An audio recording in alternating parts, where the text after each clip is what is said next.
se trabaja con un valor teórico, como todo, ¿cierto? Es un valor teórico en el sentido de que se considera un valor G dinámico de 13 kilos por kilo por centímetro cuadrado. ¿Ya?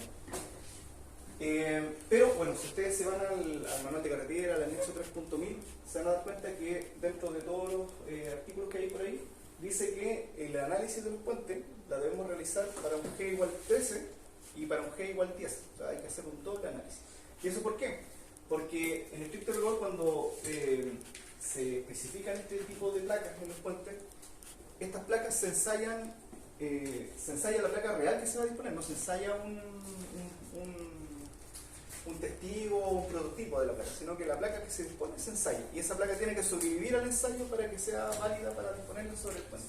Entonces, cuando se hacen estos ensayos, en general se obtienen valores dispersos de G. G igual 11, G igual 14, G igual 12. Entonces, en realidad, nosotros diseñamos con G igual 13, pero no sabemos exactamente si el resultado de todas las placas va a ser G igual 13, o sea, hay una dispersión. Y por eso la norma dice, mire, diseñalo con G igual 13 y con G igual 10. Y siempre nos vamos a quedar con el peor de los dos resultados.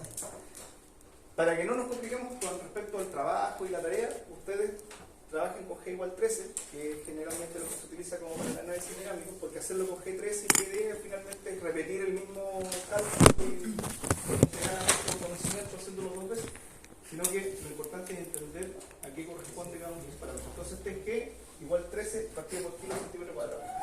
Y el A corresponde al área en planta de la placa, que es B por L, ¿ya? O L por B, dependiendo de cómo la queramos mirar, pero en la forma de la placa, el área, ¿ya? Entonces A es igual al área, que en este caso es B por L.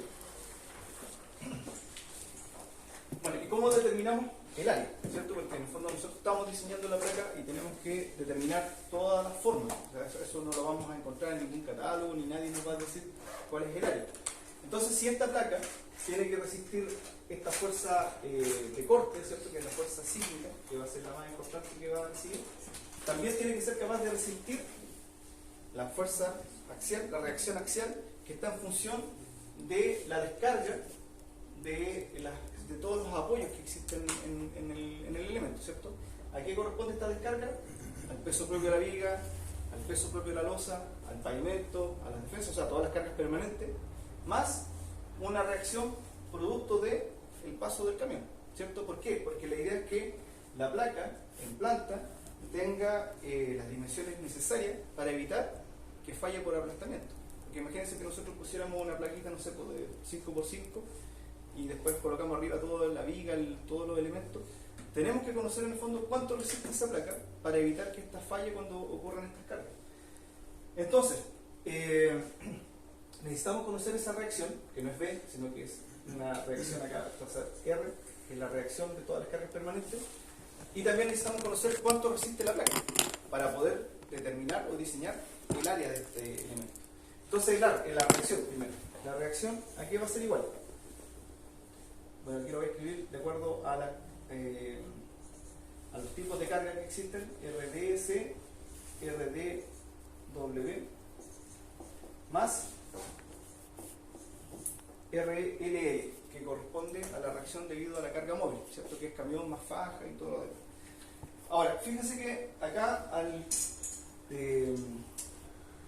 generar esta combinación, porque aquí estoy haciendo una combinación de cargas, en donde estoy indicando cuál es la reacción, la estoy sumando directamente. Bueno, eso no es porque sí, no es porque quiera hacerlo así, sino que el diseño de la placa elastomérica como tal y el funcionamiento de la placa, de acuerdo a lo que está indicado en las normativas, es un elemento que debe comportarse de forma elástica, ¿ya? O sea, trabaja en el rango elástico. ¿Qué quiere decir eso? Que el diseño de la placa lo vamos a realizar en estado límite de servicio. Cuando trabajamos en estado límite de servicio, trabajamos con valores nominales de las cargas y por otro lado trabajamos con tensiones admisibles. Un poco parecido, no parecido, sino que de igual forma como en la viga pretensada, ¿cierto? Que las cargas no van mayuradas porque estamos trabajando con tensiones admisibles de los materiales. En este caso voy a sumar de manera directa las reacciones de todas las cargas que actúan sobre la placa y considerar la tensión admisible que tiene este elemento. Ahora, ¿qué tensión admisible tengo que considerar para poder diseñar correctamente el área? frente a esta carga? ¿A qué está sometido cuando tengo esta reacción así en planta? ¿Qué estoy haciendo con el elemento? Lo estamos comprimiendo, ¿no? Lo estamos comprimiendo, ¿cierto? Porque esto es como que fuera, imagínense una columna cortita, ¿cierto? Y que estamos aplicando carga. Lo estamos comprimiendo. Entonces, si yo quiero evitar que esta cosa se reviente, ¿cierto? Porque se aplaste por esta carga, tengo que conocer cuál es la tensión admisible a la compresión, ¿cierto? Y si la voy a diseñar en servicio, significa que tengo que aplicar la ecuación de lo mismo que en la viga. ¿Qué ecuación era? ¿Cómo se llama el caballero que...? Navier, ¿cierto? Entonces, si esto es compresión, ¿a qué es igual el sigma de la tensión? Sería igual a R, ¿cierto? Partido por el área donde está actuando esta fuerza. Y el área es muy incógnita. La reacción la puedo conocer, ¿cierto? Porque la puedo determinar fácilmente conociendo la reacción en el apoyo debido a cada una de estas cargas. Recuerden que en la tarea 1, les solicité que determinaran el cortante máximo que producía la carga de camión, ¿cierto? No sé si se acuerdan de la tarea 1, ¿cierto? El coeficiente de exclusión al corte y todo eso. Que era para determinar el cortante máximo que producía la carga de camión. Ahí va. ¿Ya? O sea, no tienen que, aquí en esta tarea no es que haya que volver a calcular todo, no. Si está bien hecho la reacción al corte, pueden utilizar ese valor acá directamente para obtener esta reacción. Y las reacciones debido a las cargas permanentes no tienen ningún misterio cómo calcularlas, ¿cierto? Porque estamos hablando de una viga simplemente apoyada en función de una carga uniforme, por tanto, eso es muy fácil de calcular. ¿Sí? Permanente la dos primeras, ¿Sí? que es una nomenclatura el DC y el de W. Recuerden que la H2 genera tipos de carga, ¿ya? Tipos de carga. Y hay dos tipos de carga permanente. La tipo DC corresponde a las cargas permanentes de los elementos estructurales. ¿Qué significa eso? El peso propio de la viga y la losa, prácticamente, en este caso. Y a las cargas permanentes de los elementos no estructurales. ¿Y qué es lo que es no estructural dentro del diseño del tablero? El pavimento. El pavimento desde el punto de vista de la capacidad estructural del puente, ¿cierto? Yo sé que el pavimento, usted me va a decir sí, porque el pavimento lo diseñamos para el paso del camión, pero no aporta resistencia ni a la losa ni a la viga, sino que el pavimento es una carga muerta sobre el puente. No sé si me explico, porque es un pavimento asfalto. ¿Ya? Ahora, como en esta ecuación, esta combinación de carga es todo por uno, al final como que no hay grandes diferencias entre sumar todos juntos, ¿cierto? Si sumo todas las cargas en un mismo, no daría ninguna diferencia, pero es importante siempre tener en cuenta que la normativa así las define. Cargas permanentes de elementos estructurales, cargas permanentes de elementos no estructurales. ¿Ya? Entonces, conozco el R, no conozco el A, pero sí por normativa conozco cuál es la tensión admisible a la compresión, ¿cierto? El límite máximo para evitar que esta cosa se aplaste. Entonces, aquí yo debería colocar, esto lo voy a hacer así. Esto es, claro, esto es así. Y esta es tensión admisible. ¿Ya? La tensión admisible a la compresión. Entonces, la tensión admisible a la compresión de una placa elastomérica depende de la placa, ¿cierto? De los materiales. Y ahí, si nos vamos a la Ashton en el capítulo 14, de la Ashton es todo un capítulo relacionado con el diseño de tipos de apoyo, de distintos tipos de apoyo, no solamente las placas elastoméricas. Ahí aparecen otros tipos de apoyo que también se utilizan en los puentes, pero que son poco habituales en el diseño de los puentes tradicionales, chilenos. Y para la placa elastomérica aparecen dos métodos, el método A y el método B. ¿Ya? ¿Qué pasa? Bueno, como en esta parte del curso mi intención es que lleguemos al análisis sísmico, a calcular la fuerza sísmica, ¿cierto? Calcular deformaciones, a ver el comportamiento del puente físicamente. Voy a simplificar la parte del cálculo de la tensión admisible para la placa elastomérica, porque si fuéramos ahí al detalle de cómo se determina esa tensión admisible en función de la placa elastomérica, estaríamos varias semanas, varias clases hablando de lo mismo. ¿Ya? Entonces, no hay tiempo para profundizar en eso, y por tanto vamos a usar una tensión admisible que es un valor límite, que este es el máximo, ¿ya? 81 kilos por centímetro cuadrado. ¿Ya? Ese es para hacer fácil el tema. Ahora, ¿por qué lo anoto directamente y lo simplifico? Porque esta tensión admisible depende de un parámetro que se denomina el factor de forma. el factor de forma está relacionado con la proporción que existe entre las áreas, entre los lados de la placa elastomérica. O sea, aquí yo puse P y L, ¿cierto? En general, cuando se diseña esta placa elastomérica, o colocamos elementos cuadrados, ¿ya? Cuando hay la posibilidad, o si los colocamos como rectangulares, el área rectangular o la forma rectangular de esa placa, hay que evitar tener, por ejemplo, diferencias importantes o desproporcionadas entre un lado y otro. ¿A qué me refiero? Por ejemplo, si yo voy a hacer la placa rectangular, no es conveniente que coloque, por ejemplo, una placa que tenga 20 por 50, ¿verdad? Porque si se fijan, es una placa con una proporción o muy desproporcionada entre un lado y otro. ¿Por qué? Porque esa forma empieza a afectar la estabilidad de la placa. La placa se empieza a comportar al hacerla así. Y hay que pensar que sobre esta placa vamos a apoyar una viga. En una de estos dos ejes tiene una inercia muy baja. Entonces la placa tiene que ser inestable. Y eso, la norma lo castiga a través del factor de forma y empieza a reducir esta tensión en diseño. O sea, ya no es 81, la empieza a bajar, a bajar, a bajar. Entonces, para que podamos trabajar tranquilamente con estos 81 kilos centímetros cuadrados y no tener que hacer muchos análisis importantes, lo ideal es que trabajemos con una placa que sea o cuadrada o lo más parecido entre sus lados. O sea, si por ejemplo rectangular, que sea de 40 por 50, 50 por 60, una cosa así. Por norma, ¿no hay alguna razón que tengan que tenerlo por lado?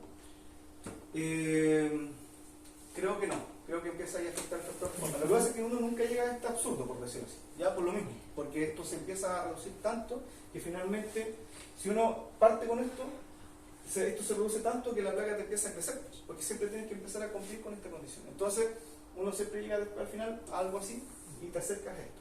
¿Entiendes? Si hay otro, por eso te decía que aquí voy a simplificar el diseño de la placa para que avancemos con la parte sísmica, porque si hay otros límites con respecto, por ejemplo, a relaciones entre el espesor y los lados. ¿Ya? Hay una disculpen, ¿quieren comentar algo?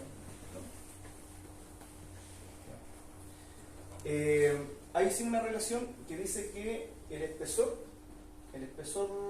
máximo no puede ser mayor a B tercio o L tercio, el que sea más chico. O sea, por ejemplo, si la placa es de 40 por 50, el espesor del elastómero no podría ser en ese caso mayor a 13,3 centímetros.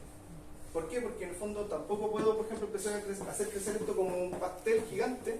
¿Por qué? Porque se empieza a comportar como un elemento inestable. ¿Ya?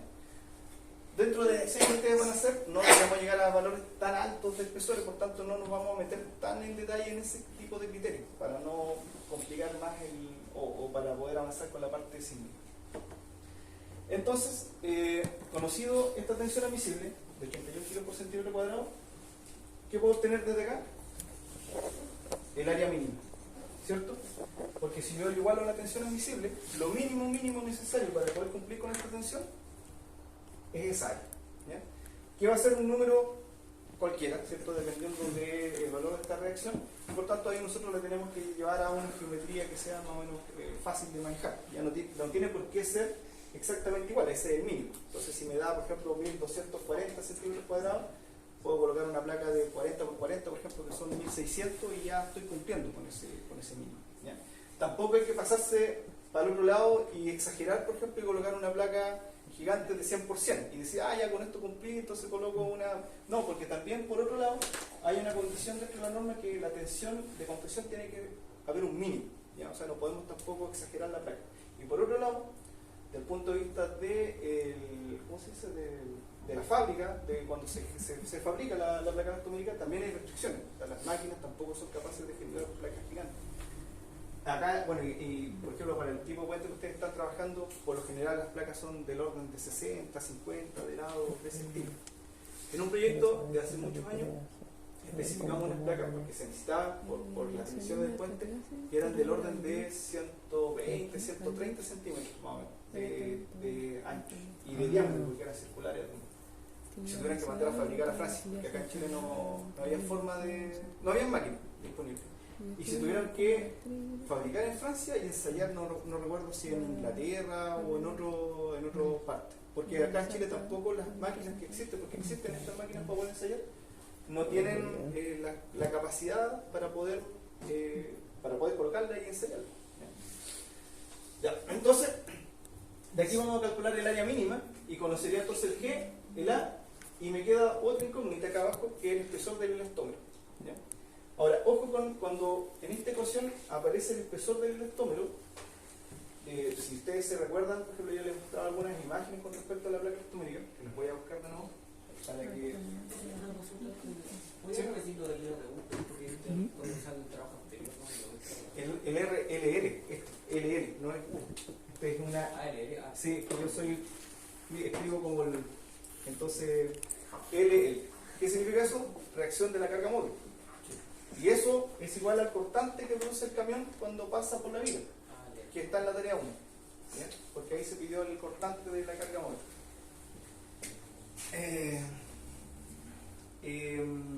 Entonces lo que iba a...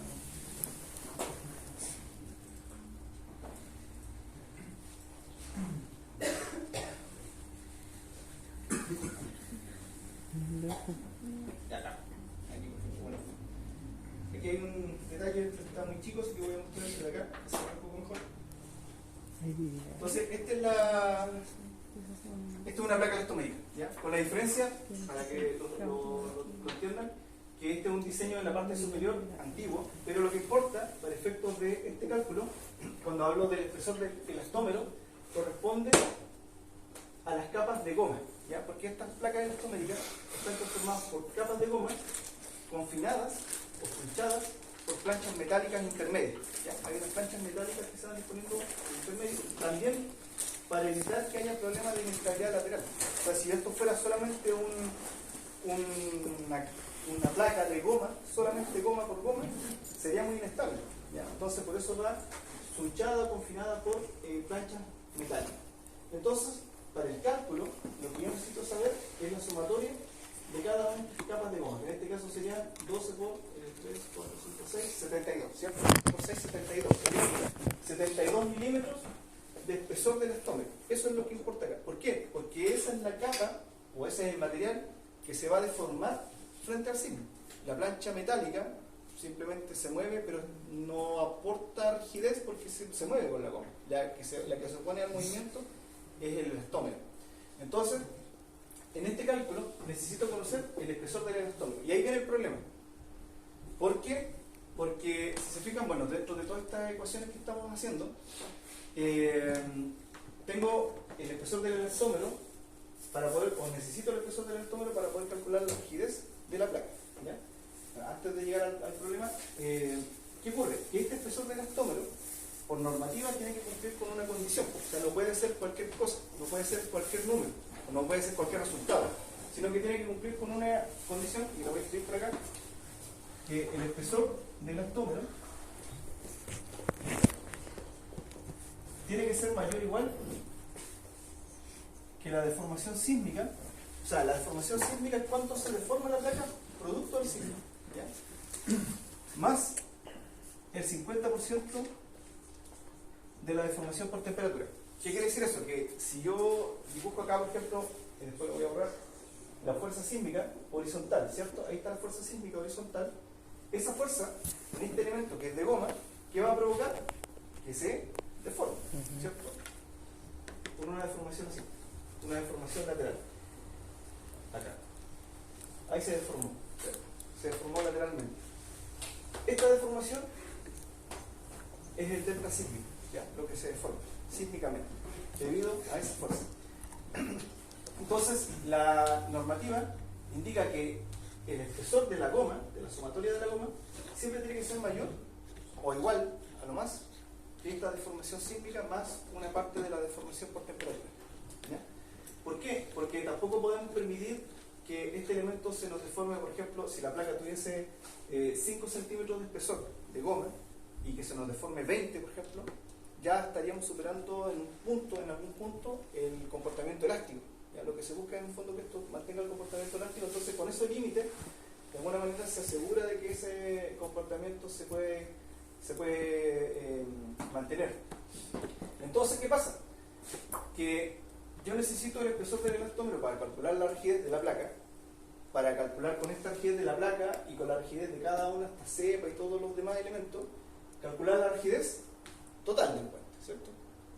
Cuando esté en la cepa voy a necesitar la rigidez de la placa de la cepa, que también va a estar en función del espesor de los elastómeros que tienen las placas que están puestas en la cepa, que no necesariamente son iguales a la del estribo. Entonces, necesito esa rigidez para calcular la rigidez total del puente, que a su vez me va a servir para calcular ¿qué cosa? La rigidez total del puente. ¿De dónde viene todo? ¿Para dónde vamos con todo esto? Porque no hay que olvidarse para dónde vamos con este cálculo de la rigidez. Pero el análisis sísmico, ¿qué parámetros del análisis sísmico está en función de todo eso? De esa rigidez. El periodo de vibración natural de la estructura, ¿cierto? Se suena.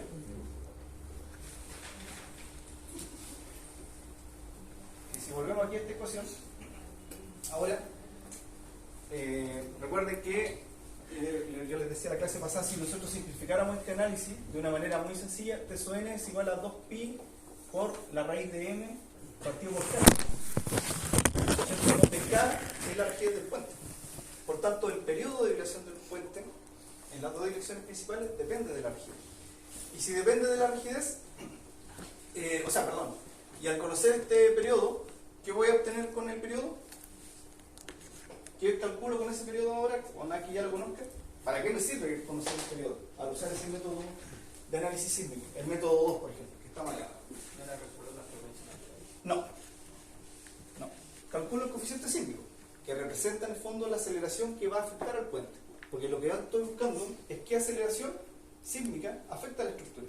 Y esa aceleración depende de la respuesta que tiene el puente en función de su periodo de vibración. Entonces con el TSON yo ingreso acá y calculo caso H. Caso H es un coeficiente, es una aceleración.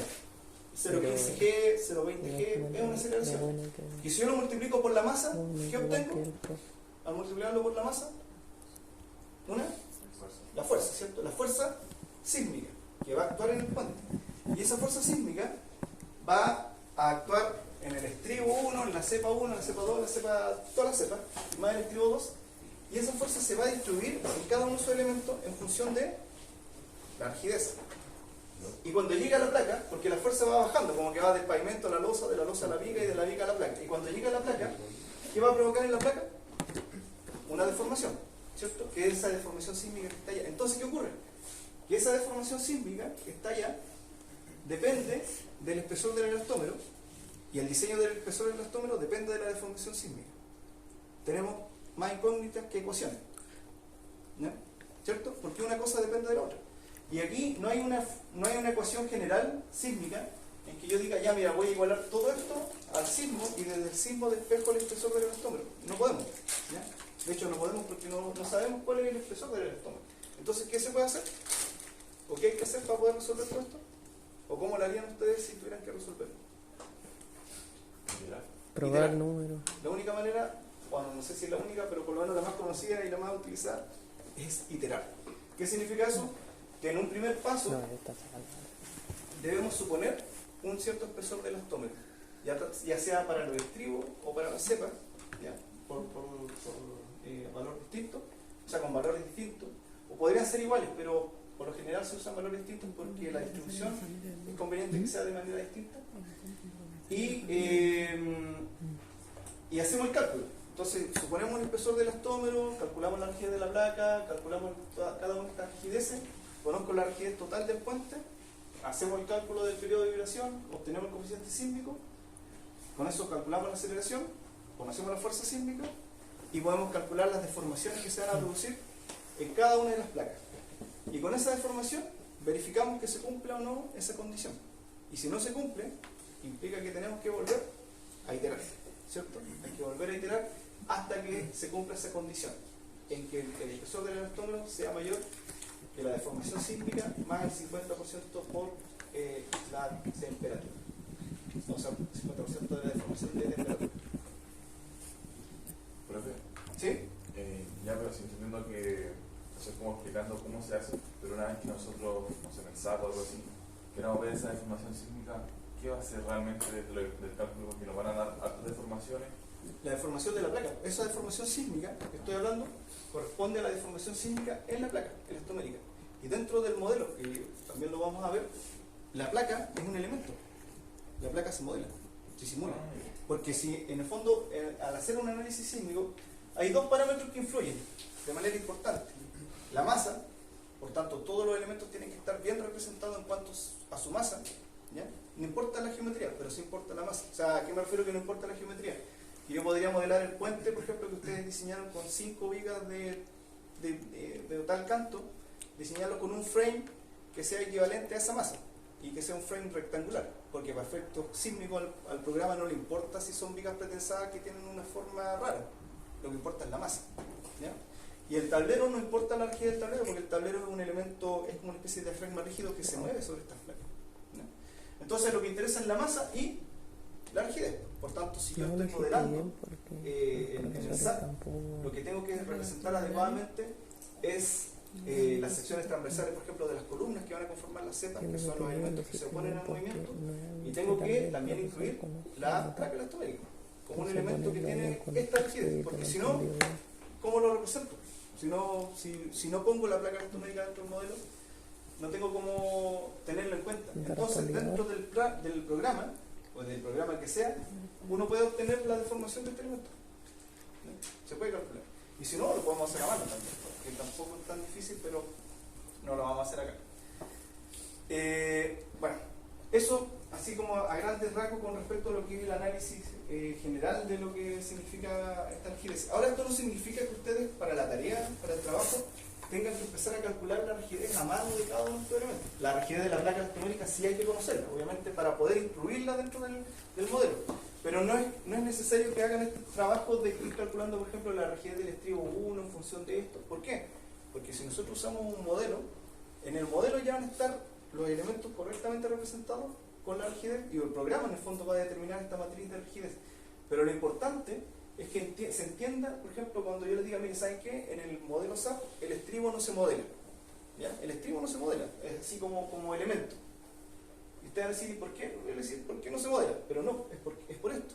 Porque si yo hago todo este análisis de rigidez, llego a la conclusión que la rigidez que representa el estribo 1 es la sumatoria de las placas elastoméricas. Por tanto, basta con que yo represente las placas elastoméricas del estribo para tenerlo bien considerado.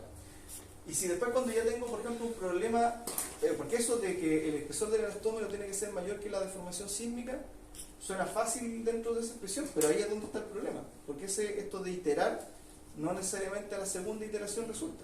A veces pueden ser cientos de iteraciones para lograr calibrar que converjan en el fondo los espesores de las placas con las deformaciones. Sobre todo, por ejemplo, cuando hay puentes que tienen distintas alturas entre los elementos. Uno es más rígido que el otro, entonces es un problema. Entonces, si tenemos ese problema de tener que resolver esa inecuación, necesitamos entender cómo funciona esto, para saber dónde meterle mano, ¿cierto? Porque si yo empiezo a cambiar un parámetro, si empiezo a cambiar parámetros a ciega, no voy a lograr nunca converger porque voy a ir por cualquier camino. Entonces, esta es la teoría que está detrás de lo que vamos a hacer dentro de un modelo, ¿ya? ¿Se entiende, no? ¿Sí? ¿Sí? Ya. ¿Qué otra cosa más importante?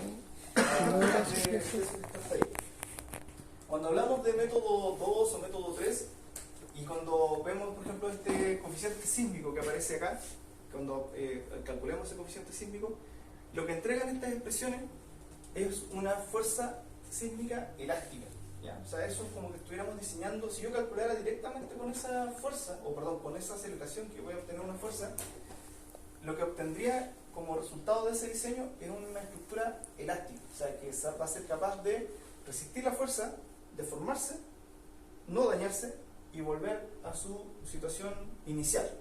Pero, si nosotros hiciéramos eso, ¿qué obtendríamos, por ejemplo, como resultado de columnas, así de geometría o de número de elementos? Obtendríamos unas columnas, pero gigantes, de unos diámetros muy importantes, y una cantidad tal vez de columnas importantes, y una cantidad de armadura potente no para lograr, sino que para que el comportamiento de esa estructura sea elástica si yo la diseñara directamente con la fuerza que voy a obtener con este coeficiente. Lo cual no es un diseño óptimo desde el punto de vista económico, ¿ya? O sea, porque desde el punto de vista estructural nosotros podríamos decir, oye, pero que sea elástica la estructura, maravilloso, porque viene el sismo, se deforma, ¿cierto? No se daña y después vuelve y queda tal cual y todos felices, ¿cierto? Pero el costo de lograr eso es muy alto. Y ustedes saben que cada vez más el costo es lo que presiona en los proyectos para que sean lo más óptimo posible. Entonces, ¿qué debemos tener en cuenta?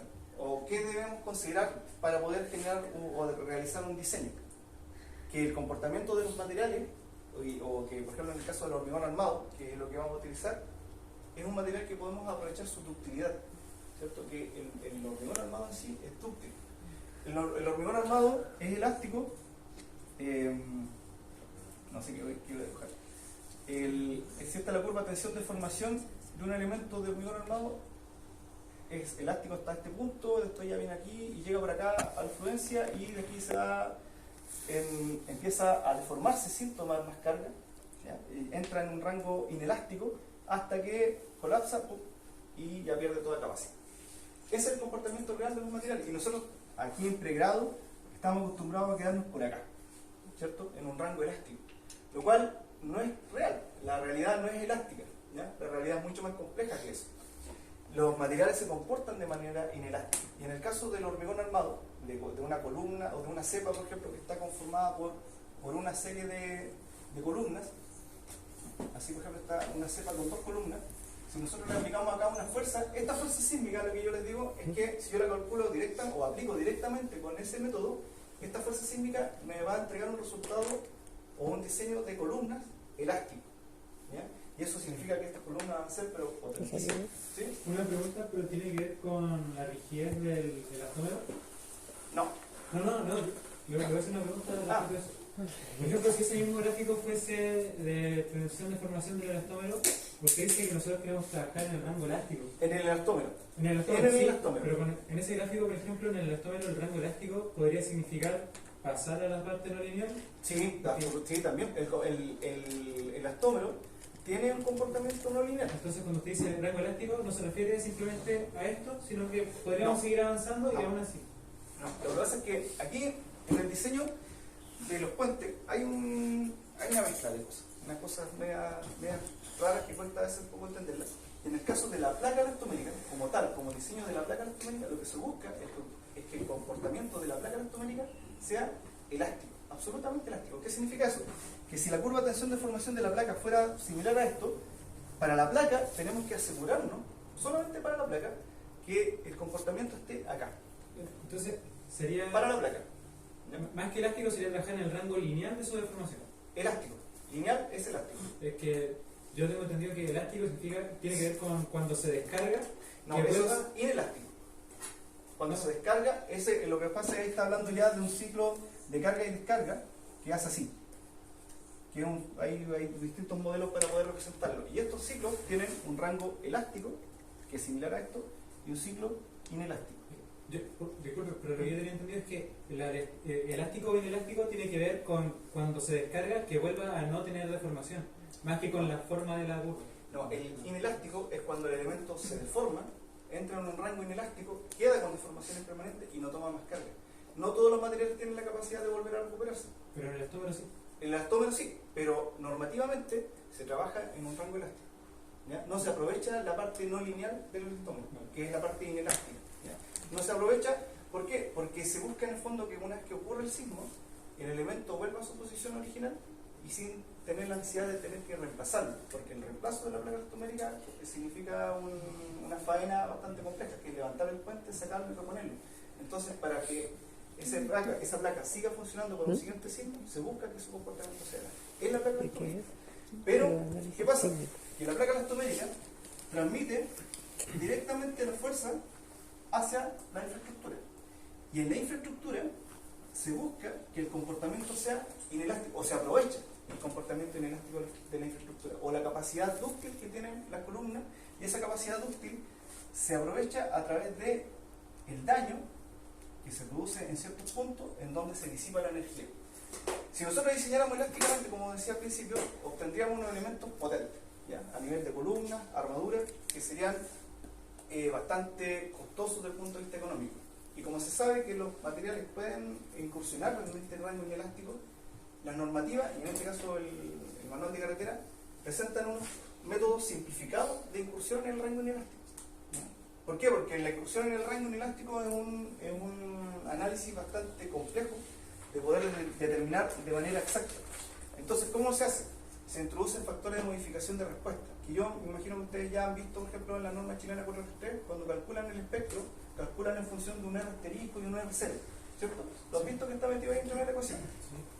Y ustedes sabían en el fondo que eso es un factor de modificación de respuesta que permite simular de manera simplificada la incursión en el rango inelástico de los materiales, o simplemente aplicaban el R, no, porque está ahí la norma. Bueno, lo que hace es que es el tema, que eso es lo que uno tiene que entender lo que está aplicando, porque si no son parámetros, no, son números que aparecen. O sea, lo que yo me acuerdo que nos dijeron del R era que tenía que ver con que la capacidad del elemento sísmico siempre como que se exacerbaba, entonces era como para disminuir, como que nunca hablamos de elasticidad, ¿no? Bueno, ¿qué es el tema? Que al disminuir el elemento, porque el R lo que hace es reducir el sismo. Por ejemplo, yo calculo acá una fuerza sísmica y la fuerza sísmica con esto sería 100, por ejemplo, ¿ya? La fuerza sísmica elástica. Pero voy a adelantar acá para que lo podamos ver en los resultados, o sea, no en parámetros. Vamos a volver ahí acá, a la descripción. Dentro del manual de carretera se establece en el fondo el factor de modificación de respuesta que podemos aplicar a ciertos elementos para poder aprovechar esta incursión en el rango inelástico o aprovechar la ductilidad que tiene en este caso, por ejemplo, las columnas. Y se fija acá en los factores R máximos que aparecen son en el sentido longitudinal, RL y RT en el sentido transversal, incluso hasta 4 máximo. ¿Ya? Lo típico es el 3. ¿Qué significa eso? Que la fuerza sísmica que vamos a utilizar para diseñar las columnas es un tercio de la que vamos a tener con el espectro o el coeficiente sísmico. Entonces, si yo estoy reduciendo la fuerza a un tercio, voy a obtener en realidad una columna de menor dimensión, con menor cantidad de armadura, pero no es porque la esté subdimensionando, sino que a partir de este método lo que estoy haciendo implícitamente es aprovechar la capacidad dúctil que tiene el elemento. Y esa ductilidad se aprovecha al permitir que el elemento incursione en el rango inelástico. ¿Cómo se produce eso en la realidad? ¿Qué pasa cuando un elemento incursiona en el rango inelástico? Una columna. ¿Qué pasa cuando una columna ya agota su capacidad y empieza a incursionar en el rango inelástico?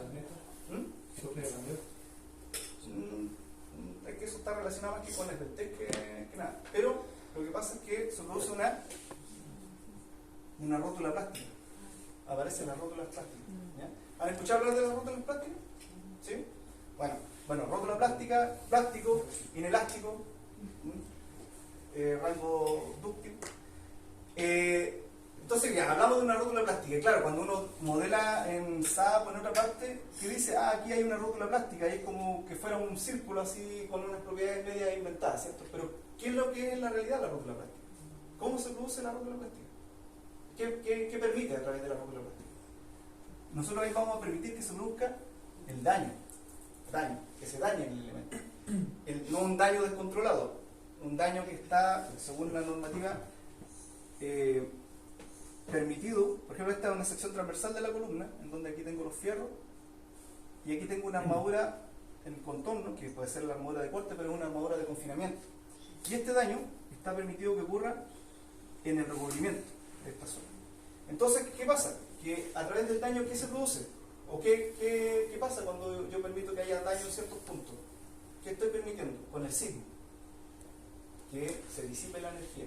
Ahí se está disipando la energía a través del daño. Esto es lo mismo que tuviéramos nosotros, por ejemplo, como una analogía, que tuviéramos un globo, por ejemplo, el globo es la estructura, que es el material conforme a la capacidad que tiene ese elemento, y si nosotros soplamos dentro del globo y el globo, y ese aire que estamos introduciendo al globo es la energía, esa energía al sismo, que está entrando en la estructura. Si nosotros soplamos dentro del globo, ¿qué va a pasar en algún minuto? Se va a reventar, ¿cierto? Vamos a botar la capacidad. Pero si a ese mismo globo, nosotros antes de inflarlo, le hacemos pequeñas perforaciones en puntos controlados, que sabemos, aquí, acá y allá, y empezamos a inflar, ¿qué va a pasar? Va a empezar a disipar la energía por esos puntos, ¿cierto? Porque hay un daño, por decirlo así. Lo mismo podemos sacar. Ya. Pero ¿cómo lo logramos? De una manera sencilla, muy sencilla dentro de lo que es la normativa. Y voy a volver aquí a la definición. estamos acá, sí, estamos ahí los parámetros ya. Que acá dice la fuerza sísmica de diseño para miembros individuales de puente, y aquí cuando habla de miembros individuales de puente, se refiere a que dependiendo del elemento que estemos diseñando, tenemos que aplicar un factor R correspondiente a ese elemento. No podemos aplicar un factor R general, a diferencia de lo que pasa en los edificios. En el edificio, el espectro de diseño es uno solo, con un R asterisco y un R0 metido ahí en el espectro, y todos los elementos del edificio se diseñan para ese mismo signo. No hay diferencia entre, por ejemplo, entre las columnas del último piso y las columnas del primer piso. Todas se diseñan con el mismo R. Si bien hay diferencia en el diseño porque el cortante que reciben es distinto, pero el sismo es el mismo. En cambio acá, en los puentes no. Dice la fuerza sísmica para miembros individuales de puentes, o sea, ahí hay que identificar cuáles son esos miembros, así como sus correspondientes conexiones serán obtenidas dividiendo por adecuados factores R de modificación de la respuesta. Los valores de la fuerza elástica determinadas con el presente método. O sea, el método que estamos utilizando es un método elástico, y para llevarlo a un rango inelástico lo tenemos que dividir por un factor R dependiendo del elemento que estemos diseñando. Entonces acá dice, bueno, después se establece el valor mínimo que diría vertical, ya, eso es importante pasar. Entonces, si nos vamos acá a la tabla, voy a volver aquí a la tablita. Acá dice factores de modificación de respuesta, y aparecen acá elevaciones, ¿ya? Elevaciones, y aparecen distintos tipos de cepas, cepa tipo muro, columna individual, múltiples columnas con dado de fundación, por ejemplo como la que está allá, serían múltiples columnas con dado de fundación, columnas inclinadas también, pila pilote, que es columna y pilote, ¿cierto? Y distintos tipos de pila pilote. Y para todos ellos aparece un R longitudinal y un R transversal, ¿ya? Con distintos valores máximos de R. Esos son valores máximos de R, no significa que podamos llegar y aplicarlos directamente, sino que es el techo del valor R que podríamos aplicar. Entonces, yo voy a diseñar las columnas, y para las columnas tengo permitido, por ejemplo, reducir la fuerza sísmica elástica para transformarla en una fuerza sísmica inelástica de una manera muy simplificada y obtener un elemento dúctil, ¿ya? Y que yo sé que ese elemento que es dúctil va a probablemente a incursionar en el rango inelástico a través de la formación de una rótula plástica por donde se va a disipar la energía. Pero si nos vamos, por ejemplo, acá a las fundaciones, ¿ya? Porque aquí están las elevaciones, y después nos vamos a las fundaciones, y independiente del tipo de fundación, si se fijan acá, ¿qué factor R aparece? 1, ¿ya? ¿Qué quiere decir eso? Que las fundaciones del puente no las voy a reducir, o sea, no voy a reducir la fuerza con la que yo voy a diseñar las fundaciones del puente. No puedo reducirlas. ¿Por qué? Porque, si se fijan, estamos hablando del mismo puente, y para el mismo puente estoy metiendo distintos R dependiendo del elemento que estoy diseñando. Y acá abajo aparecen los elementos de conexión, y dice junta de dilatación y placa de apoyo. Aquí está la placa de apoyo, que es la que estamos diseñando acá, y dice RL y RT 0,8 más encima. O sea, pasamos de 3 a 1 y de ahí a 0,8. ¿Por qué creen ustedes que en las fundaciones, por ejemplo, el R es igual a 1? Que lo que implicaría que si el R igual a 1, que el sismo que voy a utilizar es el sismo directo, ¿cierto? Un sismo, una fuerza elástica, ¿cierto? Por tanto, en teoría, la zapata y el pilote y todo lo que tenga ahí abajo no puede incursionar en el rango inelástico. O sea, tiene que mantenerse elástico, y no debería tener formación de rótulas plásticas ni nada, porque va a estar en el rango elástico. Pero ¿por qué hacemos la diferencia entre uno que sí y el otro que no? ¿Por qué creen ustedes que ¿Eso puede ser por lo que mencionó hace un rato? ¿Por la faena que conlleva? Sí, está relacionado, sí, de alguna manera. ¿En qué sentido? Porque esta ocurrencia de daño se debe permitir en los puntos que puedan ser inspeccionados, ¿ya? O sea, si nosotros vamos a decir, mira, ¿sabes qué? Yo voy a diseñar la columna para que disipe energía a través de la formación de rótulas plásticas en estos nudos. Después de la ocurrencia del sismo, hay que ir, inspeccionar, revisar, ver si se formó o no, y si se formó, ojalá exista la posibilidad de poder reparar, ¿ya? Para que la estructura vuelva a su capacidad original. Pero si yo acá tuviera, por ejemplo, pilote, ¿ya? Sepa fuera de pilote, y por acá está el terreno. Para poder inspeccionar esa rótula plástica, aquí hay que excavar, ¿ya? Pero cuando hablamos de esa excavación es 1 metro, una cosa así, no es que esté 10 metros más abajo. Pero el pilote está enterrado en el suelo, ¿cierto? Está confinado por el suelo, por tanto, si yo erróneamente diseñara con R igual 3 el pilote y dijera, mira, ¿sabes qué? Yo voy a permitir que aquí se forme la rótula plástica o no, no hay pero ninguna posibilidad, cero posibilidad de que después que ocurra el sismo podamos ir y revisar si se formó o no la rótula plástica, porque no vamos a excavar todo el puente para llegar a mirar allá abajo, ¿ya? Entonces, en las fundaciones y en los elementos en donde no se pueda inspeccionar o que sepamos que no tenemos ninguna posibilidad de poder reparar después de la ocurrencia del sismo, no podemos permitir que se formen rótulas plásticas o que se disipe la energía por ahí. Por tanto, el factor de modificación que se aplica en las fundaciones es 1. Y en el caso de los elementos de conexión, como la junta y la placa de apoyo, aplica 0,8. ¿Por qué? Porque si yo divido el sismo por 0,8, lo que estoy haciendo es amplificarlo, ¿cierto? Lo estoy amplificando. ¿Y qué pasaría si lo amplifico? Quiero asegurarme de que el comportamiento sea elástico, ¿ya? A diferencia de los otros elementos. Entonces, volviendo acá, cuando digo aquí que hay que calcular la deformación sísmica, esta deformación sísmica, para este elemento, tenemos que calcularla con R igual 0,8. Eso quería contar con respecto al R que está ahí, ¿ya? Y más del 50% de la deformación por temperatura, porque hay que, bueno, la placa elastomérica está todos los días en el fondo sometida a estas deformaciones producto de la temperatura, a lo que es la contracción del hormigón y la expansión, ¿cierto? La dilatación, perdón, y la contracción.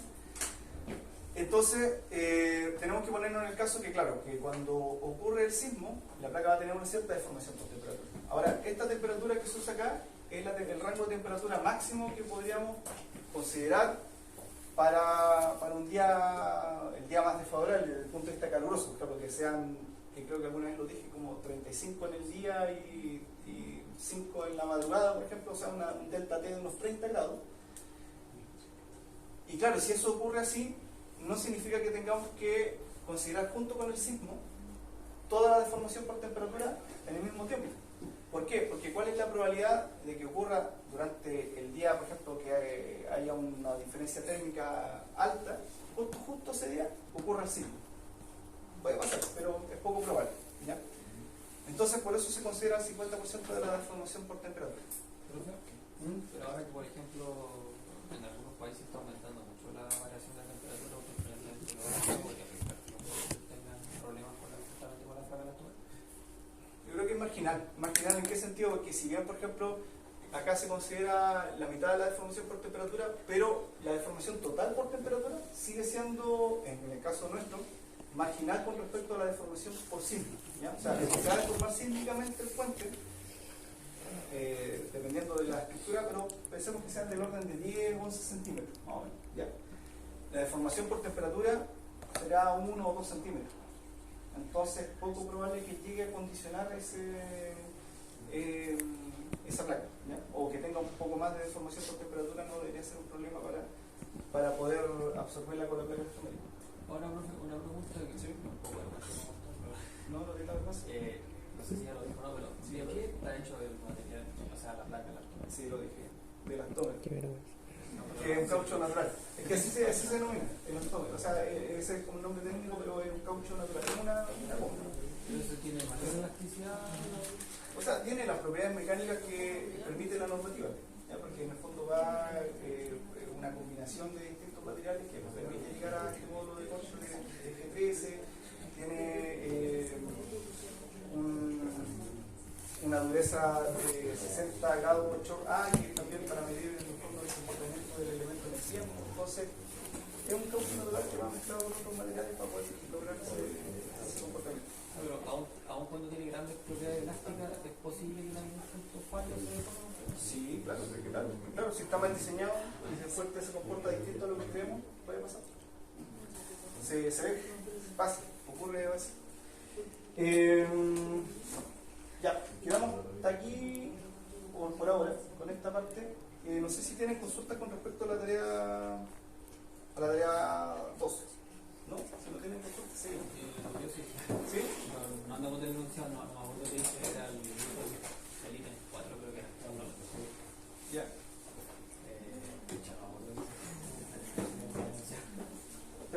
que sean consultas así específicas para poder Es que no entendí lo que estaba viendo.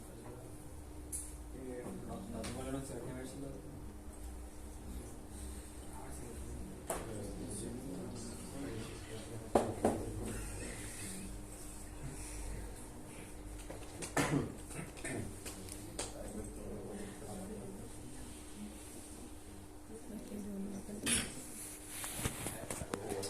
Ese es el ángulo.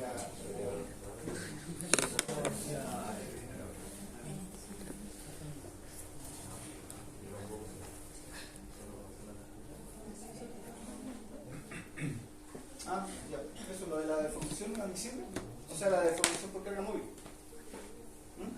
Eso dice el protocolo.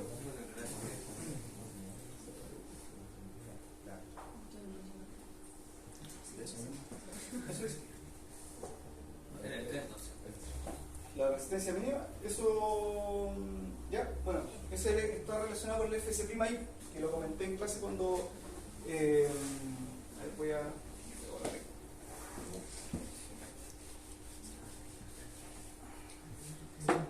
porque tenemos que en el instante cero, ¿cierto? Está la viga, están los cables, se le transmite la fuerza, ¿cierto? El P1, y este P1 va a generar tensiones, ¿no es cierto? La tensión del pretensado va a ser P1 partido por A, más menos, dependiendo de la fibra donde estemos calculando, el momento del pretensado dividido por el módulo, ¿cierto? Ya sea arriba o abajo. Y por otro lado, en el instante cero tengo la tensión que produce el peso propio, que es el momento por peso propio dividido por W.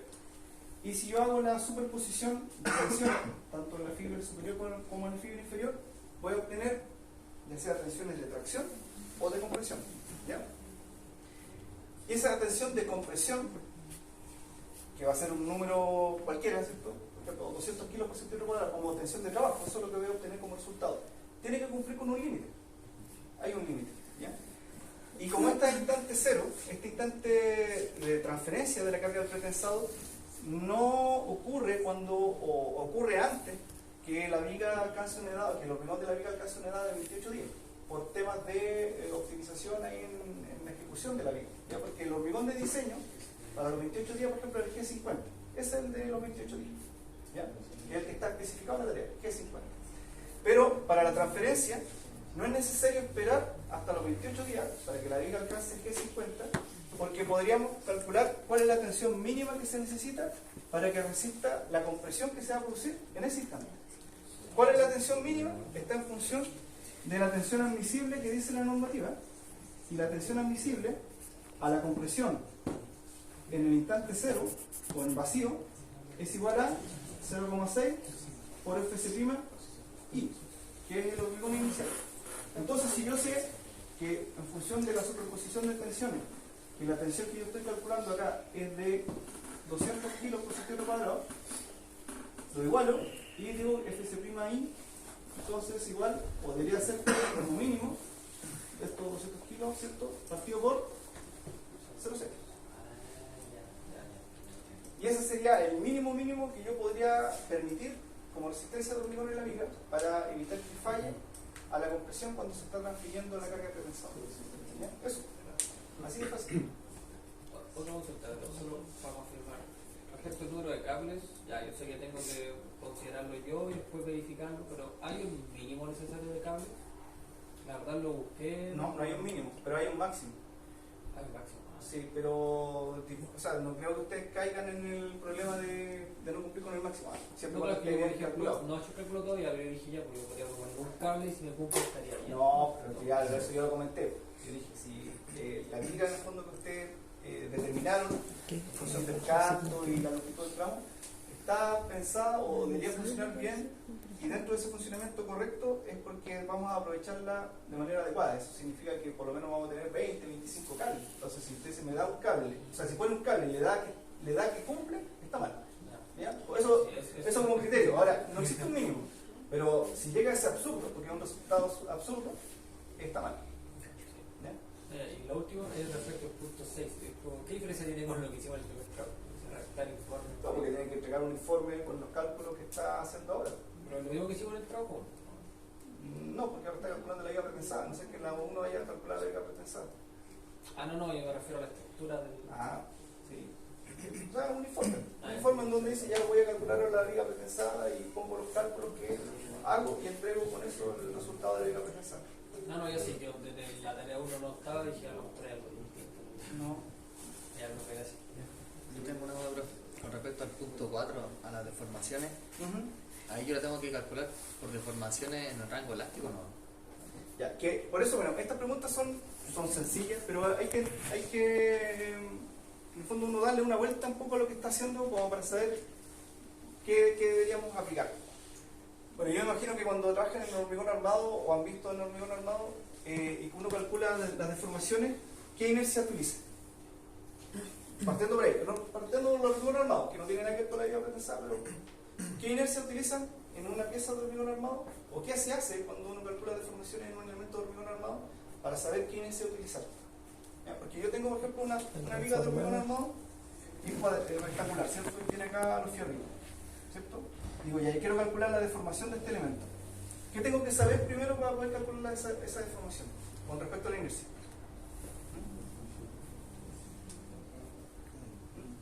¿Alguna idea? ¿No? ¿Qué le pasa al hormigón armado cuando supera un cierto límite a la tracción? ¿Sí? Se fisura. ¿Ya? Que se agrieta ya cuando pasamos ya a otro nivel. Se fisura. ¿Ya? Y si se fisura, nosotros decimos el hormigón fisurado ya no colabora, se desprecia, ¿cierto? Porque está traccionado, por tanto ya no va a aportar. Y en ese caso, tenemos que calcular la inercia. ¿Cómo se llama esa inercia que se calcula acá, de esta parte que queda? Inercia efectiva, que depende de la inercia del momento cracking. Bueno, hormigón armado. En el hormigón pretensado, ¿cuál es la diferencia con respecto al comportamiento de la viga? Porque ¿qué estamos haciendo, por ejemplo, con este cálculo de las tensiones? ¿Qué nos queremos asegurar? Que la tensión de trabajo no supere ¿a quién? A la tracción, a la tensión admisible a la tracción. Por tanto, implica que si yo me aseguro de que no va a superar la tensión admisible a la tracción, la pieza no está traccionada. O si está traccionada, el que esté traccionado no significa que se desprecie, siempre y cuando esté por debajo del límite, dentro del límite de la tensión admisible a la tracción. Si está por debajo del límite, significa que la pieza no está fisurada. Y por tanto trabajo con la inercia completa. No sé si esa era la pregunta porque me fui por ahí. No sé cuál era la idea. Sí, pero yo decía si ocupar esa fórmula que... ¿Qué fórmula? La 5 por Q por L, Ya, pero la cuarta partida. Ya, pero esa fórmula ¿para qué tipo de deformaciones? ¿O de qué tipo de carga? ¿Qué carga? Cuando uno dice 5 por Q por L a la cuarta por 384. En ese punto, ¿no? No, pero el Q, ¿a qué representa? El Q, cuando usted usa un Q, ¿qué representa ese Q en esa ecuación?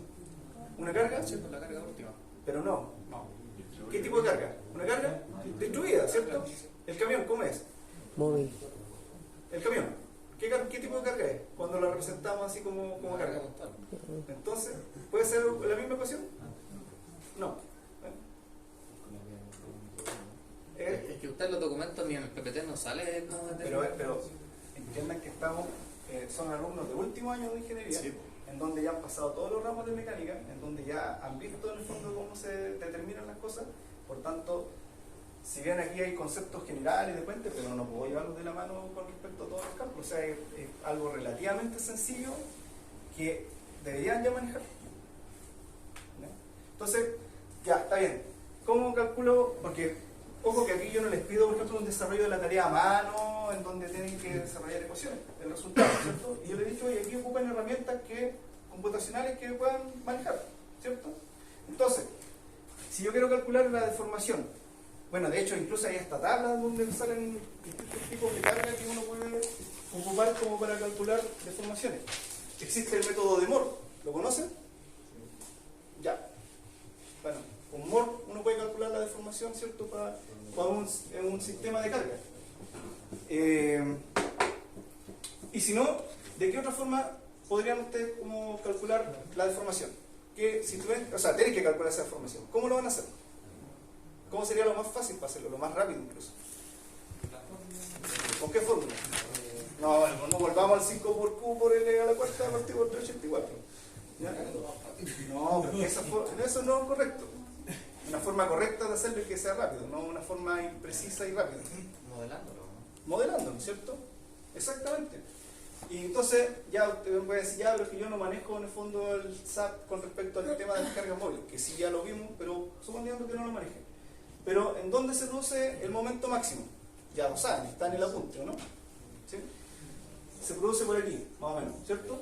Bueno, entonces, hacer eso en algún programa, en el que sea, no creo que sea tan complejo como para poder determinar acá la deformación. ¿Sí o no? Ahora, ¿qué sección es la que hay que usar para calcular esa deformación? Ahí viene lo otro. Porque estamos hablando de la viga, ¿cierto? Y cuando el camión pasa por sobre el puente, es viga más losa, ¿cierto? Entonces, en ese cálculo interesa la sección compuesta, que es la que se opone al movimiento, al giro de la viga. Y en la viga, ¿qué inercia podemos usar para calcular esa sección compuesta? ¿Y qué es la inercia equivalente? ¿No? La inercia... ¿Sí? Ya, pero de la viga, ¿cuánta inercia hay que ocupar? ¿Cuánta parte de la inercia hay que ocupar de la viga? Son una electricidad, ¿no? No. ¿Cuánto habría que ocupar de inercia de viga? De toda, ¿cierto? Si recién lo dije, era por si acaso, era a ver si estaban atentos. ¿Ah? Era por si acaso, era una pregunta capciosa. Toda la inercia, porque la viga no está traccionada, ¿cierto? Por tanto, no está fisurada y podemos usar y que de hecho ese dato de la viga más losa colaborante ya lo tienen del cálculo de la viga, del cálculo de los cables, porque está dentro del paso de la etapa de servicio, del módulo de electricidad, o sea, el módulo resistente en servicio, depende de la inercia de la viga más losa colaborante. Entonces, ahora, al modelarlo, por ejemplo, no hay que tampoco, por ejemplo, caer en el error de tener que modelar todo el puente para poder llegar a ese resultado. ¿Ya? Están los coeficientes de distribución. Ahí están todos los parámetros para que usted lo haga. Entonces, claro, la pregunta es chiquitita, pero hay que pensar un poquito cómo hacerlo. Y lo otro también, que para que lo tengan en cuenta, es que tienen que usar el tipo de carga móvil que dice la norma y que está en el apunte para el cálculo de las deformaciones. ¿Ya? Que no es exactamente el mismo que están calculando para el momento para diseñar la viga preferencial. Ya. ¿Otra pregunta? Antes de que nos vamos. Profe, nosotros en el trabajo anterior no diseñamos, o sea, al menos nosotros no le pusimos travesaño al puente. Estaba viendo los momentos en el centro de la viga y hay una etapa en la que cuenta el travesaño. Es que en la etapa anterior, para efectos de calcular el momento por carga móvil, porque en la etapa anterior era calcular el momento por carga móvil, nada más, ¿cierto? El travesaño no influye, ¿me entiendes? Entonces, ahora sí se necesita. Claro, y en la etapa anterior, si bien, por ejemplo, claro, en el modelo espacial tampoco estaba metido el travesaño, pero tampoco influye para el coeficiente de distribución. Entonces, ahora sí hay que usarlo. Ahora hay que considerarlo. Entonces, en el modelo que hicimos de SAP había que ponerle la misma marca. Si quisieran, o sea, si se lo hubieran puesto, sí, pero no influía en el resultado. ¿Ya? O sea, si lo hubieran puesto no estaba mal. Pero el que no lo hayan puesto tampoco va a hacer ninguna diferencia. Porque el momento por carga de camión no depende del travesaño. Profe, con respecto a las pérdidas diferidas, ¿cuál sería como, o sea, las pérdidas totales en verdad, cuál sería como el rango que podría ser aceptable? 25%, entre 20 y 25 más o menos. Ah, ya. Más o menos. Puede que sea un poquito menos, puede que sea un poquito más, porque va a depender de cada caso. Ya. Si les da 50% está mal. Ya. ¿Ya? O sea, si les da 35, 40% totales, está mal. ¿Ya? Ah, Y si ya. les da que la total es del orden de 10% total, también está mal. ¿Ya? Por eso el 20 y algo es el ¿Por qué orden tenía más. valor auxiliar? Porque yo ya sé cuáles son los valores habituales. Entonces, si ya sé que va ese tipo de puente, con esa longitud de tramo, con ese tipo de viga, yo ya sé ya más o menos cuáles son los resultados que tengo. Y si, por ejemplo, nos pasara algo así, ¿qué deberíamos revisar? Todo, cuestionarse, la vida, todo. No, hay que revisarlo, ¿no? O sea, puede ser cualquier cosa. A veces detalles tan fáciles como que la unidad es mala, no sé, pero puede ser cualquier cosa. ¿Ya? ¿Y el factor de humedad que se ocupa en las pérdidas? Ya, 70%. 70%, sí, es que esos son datos que se me había olvidado comentar. Claro, 70% porque eso es lo habitual. ¿Ya? Es lo habitual.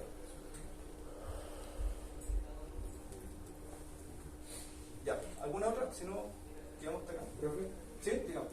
que vamos a recibir alguna como retroalimentación de la tarea 1 para saber si podemos cambiar algo, que nos equivocamos parte del trabajo. Bien, pero como estamos ya muy cortos de tiempo, les voy a mostrar la pauta por grupo para que sepan en el fondo, miren, cuáles son los problemas importantes que tienen que corregir para la siguiente tarea.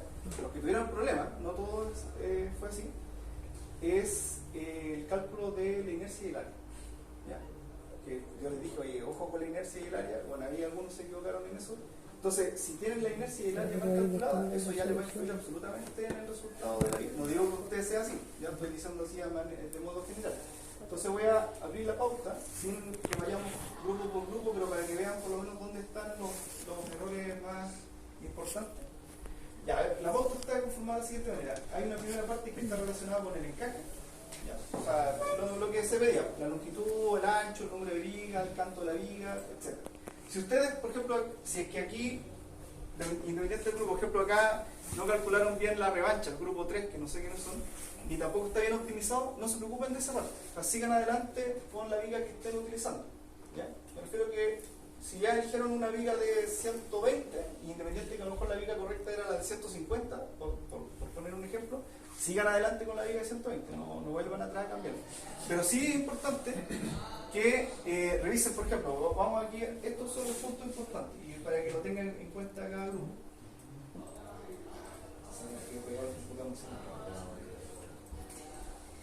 Ahí sí. El grupo 1, por ejemplo, en el cálculo del coeficiente de distribución, que sí son lo importante, ahí dice error en el espesor de la losa. ¿Qué significa eso? Que el grupo 1, que no sé si está por aquí, usó como espesor de losa para calcular todo eso 25 centímetros. La losa es de 20 y el pavimento es de 5. El pavimento no aporta nada, aporta peso, ¿ya? No sirve como paquete estructural. Entonces lo calcularon con 25 centímetros y eso significa que el coeficiente de distribución que calcularon está mal, ¿ya? Eso ya les da un error en el coeficiente de distribución.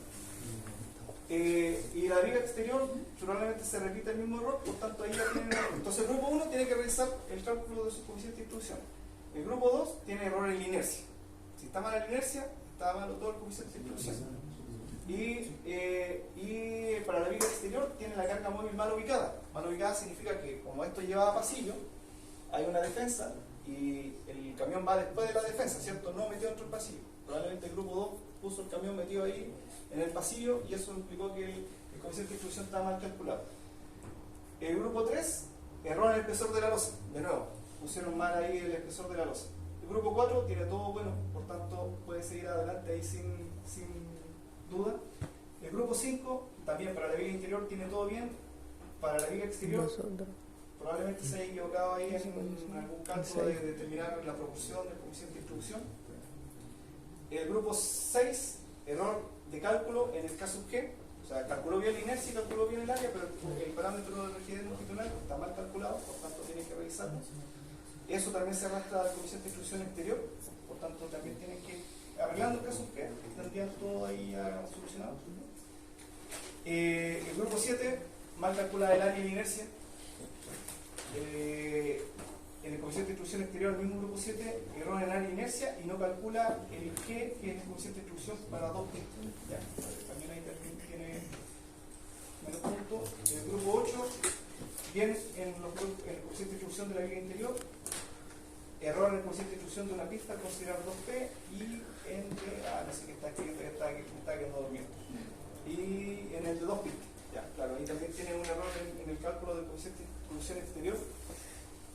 El grupo 9 tiene un 6, probablemente esté relativamente bien, pero algunas diferencias menores que a lo mejor no influyen mucho. Y en el coeficiente de distribución de la viga exterior, una pista A tiene solamente, el de una pista está mal calculado. O sea, cuando coloca el camión y hace la ley de momento, eso lo tiene mal calculado. Y el grupo 10, ya ni me acuerdo por qué tiene esa nota, porque ese fue el último que revisé, lo recuerdo clarito. Pero también debe tener problemas ahí, probablemente no puse el comentario en la inercia, el área y algo así, porque tiene una nota relativamente baja en esa parte. Corrigiendo esos errores de área e inercia, dependiendo del grupo que le haya correspondido, ya pueden seguir trabajando tranquilamente para la siguiente tarea. ¿No? Digamos. Entonces, para este segundo trabajo, lo único que podría aumentar el error sería continuar con un error de Claro. área e inercia de área e inercia. Para todos los grupos. Sí, porque si ya, por ejemplo, el coeficiente de distribución, ¿qué pasa? Que si ya, por ejemplo, hay grupos que tienen mal el área y la inercia, el coeficiente de distribución es similar al correcto, ¿ya? Por casualidad de la vida, por más, menos, ¿me entiendes? Se parecen mucho. Entonces, el momento por carga móvil podríamos darlo por ya aceptado. Ahora, si lo quieren corregir, al cambiar ahí el dato del área y la inercia y se le corrige el dato, va a estar bien. Pero lo que sí influye de manera importante para el resultado del cálculo de la liga pensada es la inercia y el área. Si ese dato es la mitad o el doble de lo que tiene que ser, va a influir inmediatamente en la cantidad de cables, ¿ya? Entonces, eso es lo que tienen que revisar, ¿ya? Y por eso, dentro de la tarea, el punto importante, si bien es un dato relevante, el área y la inercia, pero no es parte importante del control, porque es algo que ya ustedes tienen que manejar a través del derecho. O sea, no se pueden equivocar a esta altura de la vida en calcular el área y la inercia. ¿Ya? Eso quiere decir. Y si se equivocan, va a afectar inmediatamente el resultado de la viga pretensada. Y para la viga pretensada, el cálculo principal, el objetivo principal de ese diseño es el número de cables, ¿ya? Entonces, independiente de que todo se vea más o menos bonito, pero usted llega, por ejemplo, a un cable como usted quería llegar, inmediatamente eso significa que la tarea tiene un 2, independiente de que esté todo bueno, porque en el fondo es como que yo le encargo a ustedes una viga pretensada y quiero que esa viga pretensada funcione bien, tiene que ser la cantidad de cables que corresponde. Más o menos, puede haber ahí una diferencia de un par de cables, por arriba, por abajo, pero no llegar, por ejemplo, con la mitad de cables necesarios y esperar con eso sacarse un 5 a la tarea, ¿ya? No va a pasar así. Porque ese es el resultado que influye. Y la inercia y el área es donde siempre se equivoca. Es lamentable, o sea, extrañamente, porque es fácil poder comprobarlo con algún método. Yo decía la otra vez con el AutoCAD se podía, y entonces pueden comprobarlo de alguna manera para que estén seguros de que esto está bien. No tendría lo de la pauta que vamos a hacer aquí, correcto. Es que cada uno tiene un valor distinto. Yo no tengo una pauta por grupo, o sea, tengo comentarios y revisiones por grupo, pero no una pauta. Son 10 tareas distintas, Profe, aproximadamente. consulta, yo soy del grupo 3 y yo me puse 25 centímetros en la losa. Ya. Pero fue porque los coeficientes de distribución me estaban dando mayor a 1, entonces por iteración. Pero no puedes empezar a chamullar los parámetros geométricos de la estructura como para arreglar el coeficiente de distribución. O sea, salía mínimo 20. O sea, optamos por aumentar. Estábamos por aumentarlo, por eso. Ustedes optaron por aumentar el espesor de la losa. Porque así me variaba el coeficiente de distribución. ¿Pero y qué ganaba con eso? Que me cumpliera. ¿Pero que cumpliera con qué? ¿El coeficiente de distribución con qué tenía que cumplir? que fuera menor, que es como el porcentaje que... ¿De camión que sí? ¿Sí? ¿Y en qué caso le daba mayor que 1?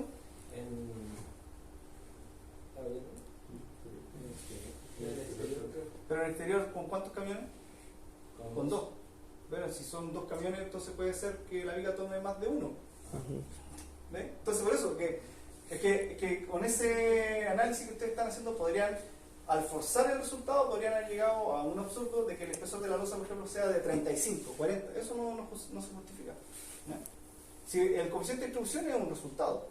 Si yo tengo 2 pistas cargadas y me da que el coeficiente de distribución es 1.5, por ejemplo, en función de la rigidez de la viga, de la separación que hay entre las vigas y de la posición del camión, es un resultado posible. Es poco probable, pero es posible. ¿Por qué? Porque significa que esa viga toma un camión, que existe, ¿cierto?, más medio camión de la otra pista.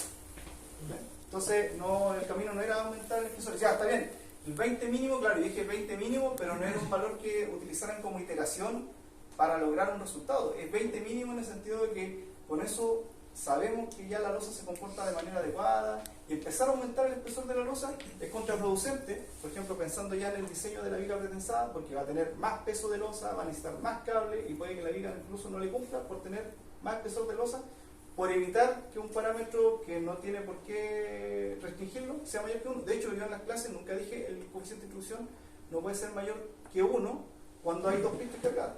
Cuando hay una pista cargada, por lógica, tiene que ser menor que 1, porque no puedo tener 1.2 si existe una pista cargada. Pero si no, no. ¿Ya? ¿Ya? ¿Quedamos hasta acá? Ya se hizo demasiado tarde.